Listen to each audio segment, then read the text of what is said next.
ರಮೇಶ್ ಜಾರಕಿಹೊಳಿ ಅವರು ಮತ್ತೆ ಸಭೆಯನ್ನ ಕರೆದಿದ್ದಾರೆ. ಇಂದು ಮತ್ತೆ ಕಾರ್ಯಕರ್ತರ ಸಭೆಯನ್ನ ಕರೆದಿದ್ದಾರೆ. ಗೋಕಾಕ್ನ ಶಾಸಕ ಮಾಜಿ ಸಚಿವ ರಮೇಶ್ ಜಾರಕಿಹೊಳಿ ಗೋಕಾಕ್ನ ಮನೆಯಲ್ಲಿ 12 ಗಂಟೆಗೆ ಸಭೆಯನ್ನ ಕರೆದಿದ್ದಾರೆ. ಮಾಜಿ ಸಚಿವ ರಮೇಶ್ ಜಾರಕಿಹೊಳಿ ಅವರು ಈ ಹಿಂದೆನೂ ಕೂಡ ಸಭೆಯನ್ನ ಕರೆದಿದ್ರು.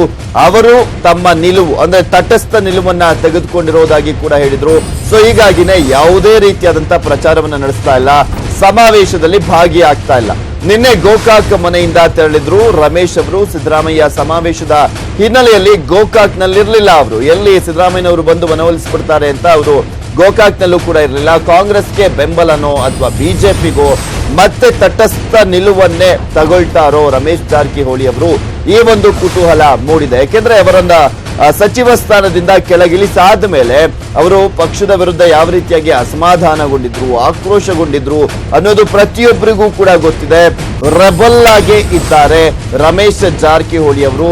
ಪಕ್ಷದ ವಿರುದ್ಧ ಅಂದ್ರೆ ಬಹಿರಂಗವಾಗಿ ಯಾವುದೇ ರೀತಿಯಾದಂತಹ ಚಟುವಟಿಕೆಯನ್ನ ಮಾಡದೆ ಹೋದ್ರೂ ಕೂಡ ಯಾವುದೇ ರೀತಿಯಲ್ಲೂ ಕೂಡ ಬೆಳಗಾವಿ ಮತ್ತು ಚಿಕ್ಕೋಡಿ ಲೋಕಸಭಾ ಕ್ಷೇತ್ರದ ಕಾಂಗ್ರೆಸ್ ಅಭ್ಯರ್ಥಿಗಳಿಗೆ ಅವರು ಸಪೋರ್ಟ್ ಮಾಡ್ತಾ ಇಲ್ಲ.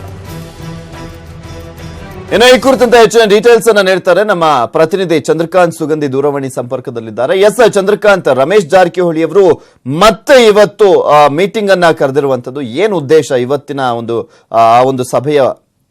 ಪೃಥ್ವಿರಾಜ್, ಏನಂದ್ರೆ ಮಾಜಿ ಸಚಿವ ರಮೇಶ್ ಜಾರಕಿಹೊಳಿ ಇವತ್ತು ತಮ್ಮ ಗೋಕಾಕ್ ನಿವಾಸದಲ್ಲಿ ಸಭೆಯನ್ನ ಕರೆದಿದ್ದಾರೆ. ಆಪ್ತರು ಮತ್ತು ನಗರಸಭೆ ಸದಸ್ಯರು ಮತ್ತು ಜಿಲ್ಲಾ ಮುಖಂಡರು ಈ ಒಂದು ಸಭೆಯಲ್ಲಿ ಭಾಗವಹಿಸುವ ನಿರೀಕ್ಷೆ ಇದೆ. ಕಳೆದ 2-3 ದಿನಗಳ ಹಿಂದೆ ಕೂಡ ರಮೇಶ್ ಜಾರಕಿಹೊಳಿ ಸಭೆಯನ್ನ ಮಾಡಿದ್ರು. ಸಭೆಯಲ್ಲಿ ಕಾರ್ಯಕರ್ತರಿಗೆ ಯಾವುದೇ ಪಕ್ಷಕ್ಕೆ ಬೆಂಬಲಿಸದೆ ತಟಸ್ಥ ನಿಲುವನ್ನ ತಳೆದಿದ್ರು. ಆದ್ರೆ ಇವತ್ತು ಅವ್ರ ನಿಲುವು ಏನು ಅಂತಕ್ಕಂಥದ್ದು ಕಾದ್ ನೋಡ್ಬೇಕಿದೆ. ಏನಂದ್ರೆ ನಿನ್ನೆನೆ ಸಿದ್ದರಾಮಯ್ಯ ಬಂದು ಕಾಂಗ್ರೆಸ್ಗೆ ಇಲ್ಲಿ ಲಖನ್ ಜಾರಕಿಹೊಳಿ ಮತ್ತು ಸತೀಶ್ ಜಾರಕಿಹೊಳಿ ಮಾತು ಕೇಳಿ ಕಾಂಗ್ರೆಸ್ ಮಾಡಿ ಅಂತ ಹೇಳಿ ಕಾರ್ಯಕರ್ತರಿಗೆ ಕರೆ ನೀಡಿದ್ರು. ಇದು ರಮೇಶ್ ಜಾರಕಿಹೊಳಿ ಸ್ಥಿತಿಗೆ ಕಾರಣವಾಗಿದೆ ಅಂತಕ್ಕಂಥ ಪ್ರಶ್ನೆಗಳು ಈಗ ಉದ್ಭವಿಸಿದೆ. ಅದೇ ರೀತಿ ಅವರ ಅಂದ್ರೆ ಅಳಿಯ ಅಂಬಿರಾಯ್ ಪಾಟೀಲ್ಗಾಗ್ಲೇ ಬಿಜೆಪಿ ಮಾಡುವಂತೆ ಗೋಕಾಕ್ ಕಾರ್ಯಕರ್ತರಿಗೆ ಮನವೊಲಿಸಿದ್ದಾರೆ ಮತ್ತು ಒತ್ತಾಯವನ್ನು ಕೂಡ ಮಾಡ್ತಿದ್ದಾರೆ. ಆದ್ರೆ ರಮೇಶ್ ಜಾರಕಿಹೊಳಿ ಇವತ್ತು ಕಾರ್ಯಕರ್ತರಿಗೆ ಏನ್ ಹೇಳಿದ್ದಾರೆ ಅಂತಕ್ಕಂಥದ್ದು ಕಾದ್ ನೋಡ್ಬೇಕಿದೆ. ಇಂದು ರಮೇಶ್ ಜಾರಕಿಹೊಳಿ ಕರೆದಂತ ಸಭೆಗೆ ಯಾರೆಲ್ಲ ಇನ್ನು ನಗರಸಭೆ ಸದಸ್ಯರು ಹೋಗ್ತಾರೆ ಮತ್ತು ಜಿಲ್ಲಾ ಮುಖಂಡರು ಹೋಗ್ತಾರೆ ಅಂತ ಕೂಡ ಕುತೂಹಲ ಕಾರಣವಾಗಿದೆ. ಕಳೆದ 4 ದಿನಗಳಿಂದಲೂ ಏನು ಗೋಕಾಕ್ ಕ್ಷೇತ್ರದಲ್ಲೇ ಸಚಿವ ಸತೀಶ್ ಜಾರಕಿಹೊಳಿ ಠಿಕಾಣಿ ಹೂಡಿದ್ದಾರೆ.